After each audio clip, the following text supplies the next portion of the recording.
Hello, I'm Kerry. I'm an ELA in Understanding Language and Literacy, and I'm here to help you understand how to structure your essay, or in fact, any essay. And the real star of this explanation is going to be Duplo. I'm stuck at home homeschooling my children again in Melbourne, so we've got a lot of Duplo building happening here. How to structure your essay, or really any essay for that matter. So something that I wish that I had known far earlier in my degree is that essay writing is not some kind of natural skill that you just have to be really good at. Actually, it's just about following a formula. And once you've understood the formula, or in this case, the instructions for building an essay Duplo masterpiece, it really is just like building something with Duplo. You follow the instructions one step at a time, one block at a time, and in the end, you put together what you need to hand in. So in this guide, I'm going to show you two things. First of all, the essay building instructions, which will actually work for almost all essays, and how to use these instructions for the specific topic that we're talking about, which is theories of language development. I'm just having a look. I don't think you can quite see that. Let's move it forward a little. All right, so theories of language development is what we will be using as our example for how to build an assignment this time. All right, let's get started. So as you might remember from high school, essays need 4 parts to them. So they need an introduction, they need your paragraphs or the body of your essay, much longer, and they need a conclusion, and finally they need a reference list. The introduction's purpose is to give us an overview of what's in the essay.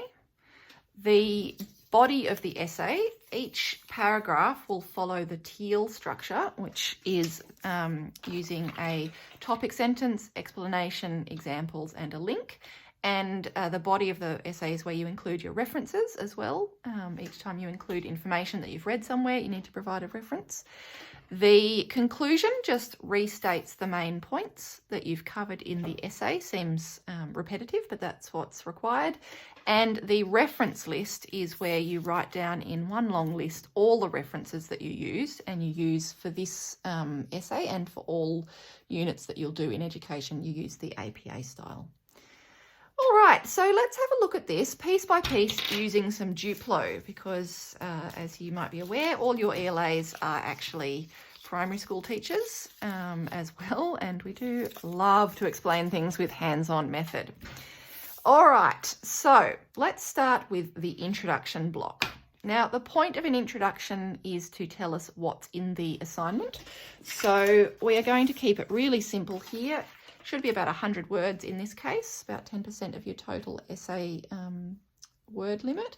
And you can use really simple language like, this essay will cover 3 main theories of language development. Firstly, secondly, finally, examples will also be provided to support each theory. So keep it simple, keep it brief here.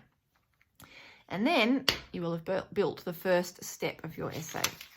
Now we need to work on the body paragraphs.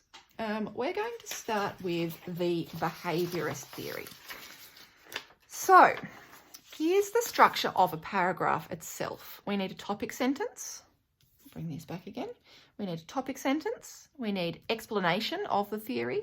We need examples to support the theory, and we need a link to explain why do these examples support the theory? Why do they support those explanations of the theory?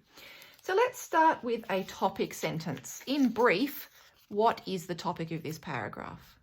The behaviourist theory argues that children learn language through imitation, practice, and reinforcement. All right, so that is our topic sentence. After that, we need to provide a couple of main points from the theory. So the first thing you might talk about is that issue of imitation, how children learn language through imitating the language that they hear around them. And then you'll need to provide a reference to show us where you got that information. Next, you might talk about the impact of reinforcement, whether that's through praise or by correcting a child when they get their language use wrong. And again, you would need to provide a reference for where you got that information about language learning. Then you'll need 2 examples. Your examples need to come from different age groups. So you might have an example of a 1-year-old learning the name of her dog because they hear it over and over again through repetition. And you might also have an example of a 6-year-old learning how to say a new word or being corrected in their pronunciation of a word through reinforcement and correction. And then you need to provide a linking sentence down here that explains why your examples match the theory.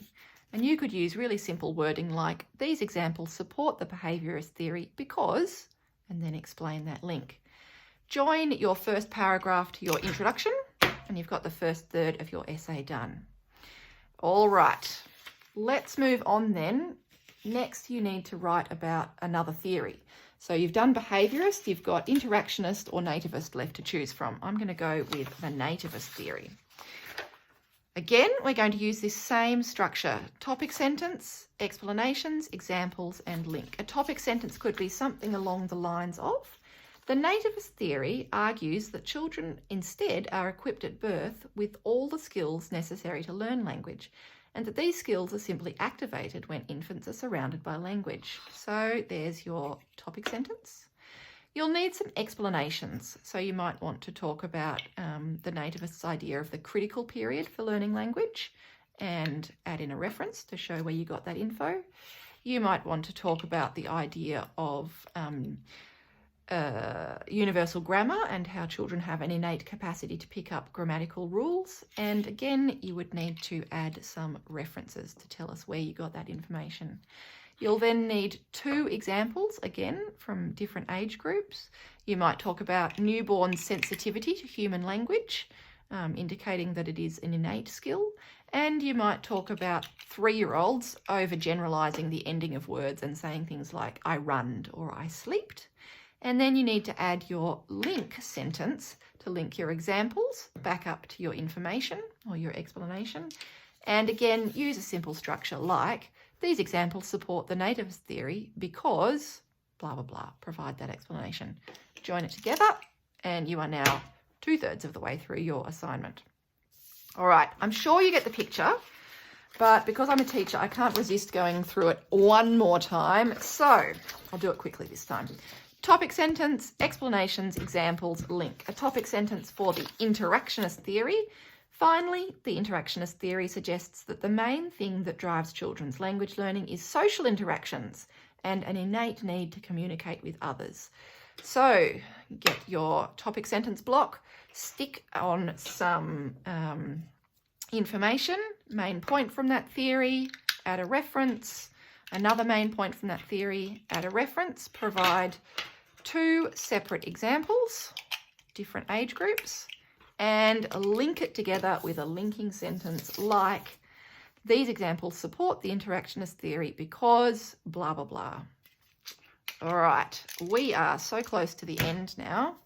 We just need to add in a conclusion. Now, the best way to think about a conclusion, again, quite short, about 100 words. Your paragraphs should have been about 300 words each. The best way to think about a conclusion is that you need to pretend that your reader has a really short memory. It seems insane, but you just need to restate, essentially in brief, what you've just been through in your essay. So a short conclusion block could look like, this essay has explored 3 main theories of language development. Firstly, secondly, finally. Stick it onto the end of your assignment and you've written your essay, except for adding in that reference list. Now, the reference list needs to start on a new page and it will include this reference, this one, this one, this one, this one, this one. All of the reference that you used throughout your essay need to go in one long alphabetically organised list using APA style down the bottom of your assignment. If you have any questions about APA referencing, the student portal is a great place to start and your ELAs are always happy to answer referencing questions. And there we have it. That is your basic structure of an essay. And I have gone through it talking specifically about theories of language development. Hope it helps. Can't wait to read your essays. Bye.